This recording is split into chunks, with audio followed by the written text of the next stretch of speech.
नमस्कार, आप देख रहे हैं न्यूज 18। मैं हूं आपके साथ मेनका चौधरी। इस बुलेटिन में खबरें उत्तराखंड से और देहरादून से। बड़ी खबर इस वक्त राज्य में बाहरी लोगों के जमीनों की अवैध खरीद फरोख्त के मामले में सरकार की ओर से सख्त आदेश जारी किए गए।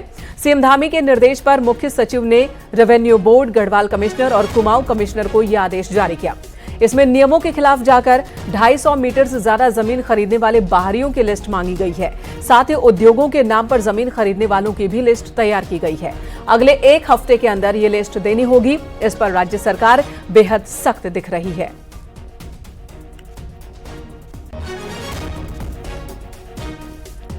चमोली के थराली में नाबालिग से रेप और अश्लील वीडियो बनाने के मामले में बवाल जारी है और व्यापारियों ने आज अपनी दुकानें बंद कर जमकर विरोध प्रदर्शन किया।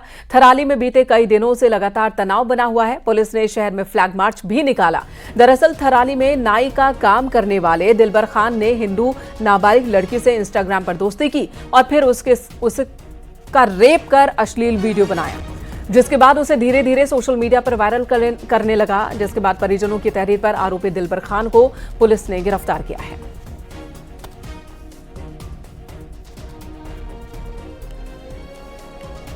के द्वारा कहा गया कि उनकी बेटी के साथ एक एक्यूज जो है उन्होंने बलात्कार किया और वीडियो बना के आगे उन्हें डराया धमकाया। उसके आधार पर जो भी सुसंगत धाराएं थी उसमें मुकदमा पंजीकृत हुआ। विवेचना आगे करते हुए जो एक्यूज था दिलबर खान, उसे थाना थराली की पुलिस द्वारा जो है अरेस्ट करके जेल भेज दिया गया है। खबर टिहरी से। यहां एक पैराग्लाइडर ट्रेनिंग के दौरान असंतुलित हो गया और कोटी कॉलोनी के पास टिहरी झील में गिर गया। इस दौरान झील में तैनात एसडीआरएफ की टीम ने तुरंत ही एक्शन लिया। पैराग्लाइड को सुरक्षित बाहर निकाला। नैनीताल के 26 साल के लड़के ऋषि को एसडीआरएफ की टीम ने बचाया। इसका वीडियो भी सामने आया है। तो पैराग्लाइडिंग करते वक्त हादसे का शिकार हो गया था पैराग्लाइडर, जिसे तुरंत ही बचा लिया गया।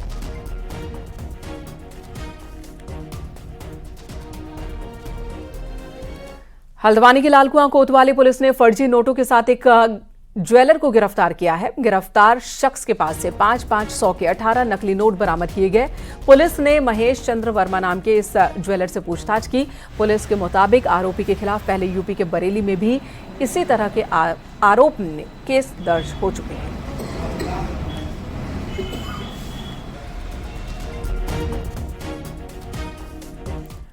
हरिद्वार में व्यापारियों ने खाने पीने की दुकानों और होटल ढाबों पर दुकान के मालिक का नाम उजागर करने की मांग की है। व्यापारी नेताओं ने प्रधानमंत्री मोदी के नाम सिटी मजिस्ट्रेट को ज्ञापन सौंपा। व्यापारी नेताओं का कहना है कि पिछले कुछ दिनों से खाने पीने में आपत्तिजनक चीजें मिल रही थी और मिलावट कर बेचा जा रहा था। इस पर कानून बनना चाहिए और हर होटल ढाबों पर उसे चलाने वाले की पहचान उजागर होनी चाहिए। अपनी दुकान के सामने एक आईडी अपनी बड़े बड़े बोर्ड लगाकर उस पर लिखनी चाहिए, जो उसका आधार कार्ड है, जो उसका नाम है। ऐसी मांग को लेकर आज माननीय सिटी मजिस्ट्रेट महोदया के माध्यम से हमने देश के प्रधानमंत्री आदरणीय नरेंद्र भाई मोदी जी से मांग करी है कि इसको संसद में लाकर एक कानून बनाएं।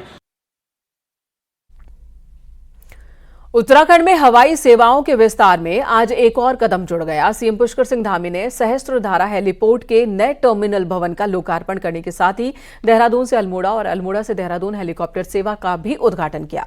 6 सीटर हेलीकॉप्टर देहरादून से अल्मोड़ा का सफर 55 मिनट में तय कर लेगा। इस मौके पर सीएम धामी ने कहा कि आने वाले दिनों में उत्तरकाशी के यमुनोत्री, जोशियाड़ा और चमोली के गौचर के लिए भी हेली सेवा शुरू की जाएगी। सीएम ने कहा कि राज्य के अंदर 18 हेलीपोर्ट से हवाई सेवा शुरू करने की भी कोशिश है। अभी तक 10 हेलीपोर्ट से सेवाएं शुरू की गई हैं। मुख्यमंत्री ने दिल्ली से पिथौरागढ़ हवाई सेवा का जिक्र करते हुए कहा कि पिथौरागढ़ के लिए 2 ट्रायल लैंडिंग सफल हो चुकी है, एक और होनी है, जिसके बाद पिथौरागढ़ के लिए भी नियमित हवाई सेवा की शुरुआत कर दी जाएगी।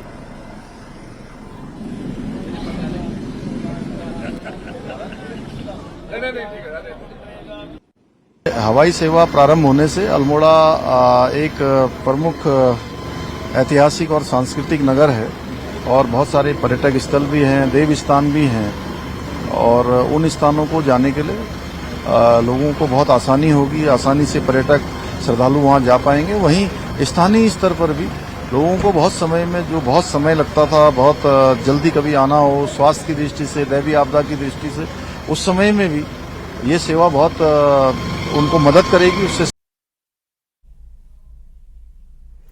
केदारनाथ के प्रति प्रधानमंत्री मोदी की आस्था और प्रधानमंत्री में उत्तराखंड के लोगों का विश्वास किसी से छिपा नहीं और ऐसे में अब केदारनाथ उपचुनाव में उलझी बीजेपी प्रधानमंत्री की इसी लोकप्रियता को कैश कराना चाहती है।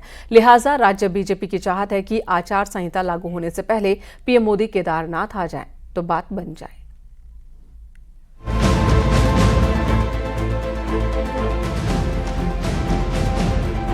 उत्तराखंड बीजेपी के लिए प्रधानमंत्री नरेंद्र मोदी हर बार संकट मोचक साबित हुए हैं। पंचायतों से लेकर निकाय और विधानसभा से लेकर लोकसभा, कोई ऐसा चुनाव नहीं जो बीजेपी ने प्रधानमंत्री नरेंद्र मोदी के नाम पर ना लड़ा हो। इसका राज्य बीजेपी रिजल्ट भी मिला। पिछले 10 सालों में बीजेपी ने पीछे मुड़कर नहीं देखा। बद्रीनाथ में मिली हार के बाद अब केदारनाथ विधानसभा उपचुनाव बीजेपी के लिए सबसे बड़ा चैलेंज बना हुआ है। ऐसे समय में बीजेपी एक बार फिर प्रधानमंत्री नरेंद्र मोदी की ओर देख रही है। बीजेपी चाहती है कि उपचुनाव की अधिसूचना जारी होने से पहले प्रधानमंत्री एक बार केदारनाथ दौरे पर आ जाएं। केदारनाथ के तो अनन्य भक्त हैं और हमेशा केदारनाथ के बारे में जितना भी नवनिर्माण पुनर्निर्माण हुआ है सब आदमी प्रधानमंत्री जी के प्रधानमंत्री बनने के बाद ही हुआ है। 2014 के बाद जो काम वहाँ पर केदार घाटी में हुए हैं, बाबा केदार के स्थल पर हुए हैं, उससे अब भव्य केदार और दिव्य केदार बन रहा है और तेजी से बनेगा। सूत्रों की माने तो अंदर खाने इसकी तैयारियां भी चल रही हैं, लेकिन उम्मीद प्रधानमंत्री की हरी झंडी पर टिकी हुई है। पिछले दिनों केदारनाथ की प्रोग्रेस रिपोर्ट लेकर चीफ सेक्रेटरी भी पीएमओ होकर आ चुकी हैं। मंगलवार को मुख्यमंत्री भी प्रधानमंत्री से मुलाकात कर चुके हैं।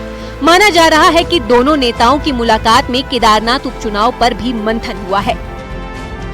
अभी ऐसा कोई कार्यक्रम नहीं है और प्रधानमंत्री जी केदारनाथ आने के लिए जब उनका मन करता है, जब बाबा भोले उनको बुलाते हैं तो आते हैं। इस पर मुझे कुछ अभी विषय मेरे जानकारी में नहीं है। कोई ऐसा कार्यक्रम होगा तो आपको सबके सम्मुख हो रहेगा। आमतौर पर विधानसभा के उपचुनाव में बहुत कम उदाहरण ऐसे होंगे जब किसी बड़े केंद्रीय नेता को मैदान में उतरना पड़ा हो। ऐसे में राज्य बीजेपी की चाहत पीएम मोदी को केदारनाथ लाने की जरूर है, लेकिन सब कुछ पीएम के फैसले पर निर्भर है। देहरादून से न्यूज 18 के लिए सुनील नौप्रभात की रिपोर्ट।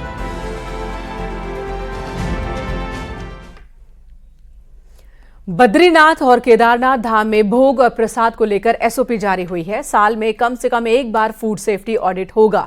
वहीं भरोसे वाली जगह से ही जांच के बाद घी, तेल, केसर और दूसरे सामान खरीदे जाएंगे। तिरुपति में प्रसाद में मिलावट मामले के बाद ये फैसला लिया गया है।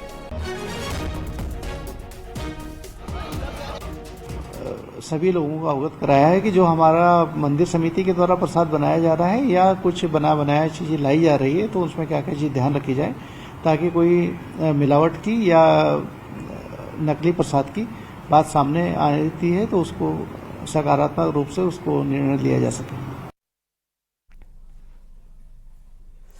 बद्री केदार मंदिर समिति के 300 से ज्यादा कर्मचारियों का वन टाइम सेटलमेंट किया जाएगा और इस मांग को पूरा करने की घोषणा मुख्यमंत्री पुष्कर सिंह धामी ने अगस्त्य मुनि दौरे पर की थी। गुरुवार को मंदिर समिति के कर्मचारियों ने मुख्यमंत्री से मिलकर उनका आभार जताया। वहीं इस दौरान केदार सभा के तीर्थ पुरोहित भी मौजूद रहे। वहीं मंदिर समिति के पूर्व अध्यक्ष गणेश गोदयाल ने कहा कि अगर शासनादेश जारी होता है तो कदम का स्वागत होगा और मुख्यमंत्री को देखना चाहिए कि ये काम आखिर इससे पहले क्यों नहीं हो पाया। आपने जो बद्रीनाथ केदारनाथ जैसी विषम भौगोलिक परिस्थिति में जो कर्मचारी वहाँ पे काम करता है 17 से 18 घंटा जो वहाँ पे वो वर्क करता है, उसके बाद बहुत पुरानी ये हमारी मांग थी और इस मांग को आज पूर्ण होते हुए एक आगे कदम बढ़ा हुआ है। इसके लिए हम माननीय मुख्यमंत्री जी का धन्यवाद ज्ञापन करने आए थे। जी बहुत लंबे समय से ये मांग थी और बहुत जरूरी था होना भी इसका, क्योंकि जो कर्मचारी बद्रीनाथ केदारनाथ मंदिर समिति में थे और बहुत लंबे समय से उनका वन टाइम सेटलमेंट का चल रहा था। इसमें माननीय मुख्यमंत्री जी का हमने धन्यवाद किया है। आदेश शासनादेश अगर निकलता है तो निश्चित रूप में यह स्वागत योग्य कदम होगा। बहरहाल मुख्यमंत्री जी को इस पर भी जांच करनी चाहिए, इस पर भी देखना चाहिए कि इतने सालों से जो प्रस्ताव पहले से बना हुआ है उसको किस व्यक्ति ने रोका, क्यों रोका और उसको रोकने में उस व्यक्ति का क्या हित था। अपने भाइयों का, अपने रिश्तेदारों को तो सबने तनख्वाह बढ़ाई, लेकिन जो लोगों की कोई अप्रोच नहीं थी उन लोगों को इस प्रकार नियम के विरुद्ध जाकर उनका अनहित किया गया, उनको नुकसान किया गया। उत्तराखंड के चमोली जिले में स्थित सिखों के प्रसिद्ध तीर्थ श्री हेमकुंड साहिब गुरुद्वारा शीतकाल के लिए गुरुवार को विधिवत अरदास के साथ दर्शनों के लिए बंद हो गया। गुरुद्वारे में इस साल 2.5 लाख से ज्यादा श्रद्धालुओं ने दर्शन किए। 4 धामों के साथ ही श्री हेमकुंड साहिब गुरुद्वारा हर साल शीतकाल के लिए बंद हो जाता है और फिर तकरीबन 6 महीने के लिए गर्मियों में खोला जाता है। गुरुवार को भी अंतिम अरदास में 2800 तीर्थ यात्री शामिल हुए। हल्की बारिश और धुंध के बीच संगतों ने सरोवर के पवित्र अमृत रूपी शीतल जल में स्नान किया, पुण्य का लाभ उठाया।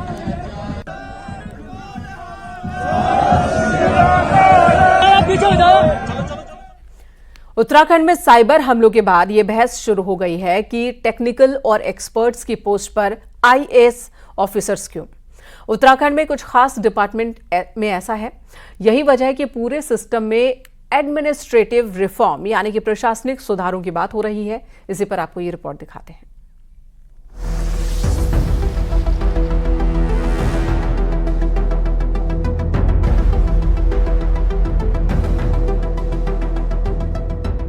उत्तराखंड को 2 अक्टूबर को बड़ा नुकसान होता अगर वो छुट्टी का दिन ना होता। साइबर हमले से सरकारी आईटी सिस्टम ध्वस्त हो गया। जिस इंफॉर्मेशन टेक्नोलॉजी डेवलपमेंट एजेंसी यानी आईटीडीए के पास सरकारी काम देखने का जिम्मा है, वहां प्रोफेशनल आईटी एक्सपर्ट होते तो शायद ऐसी नौबत ही नहीं आती। इतना ही नहीं, आईटी का काम देखने का जिम्मा आईएएस निकिता खंडेलवाल के पास है और ये पोस्ट आईएएस की है।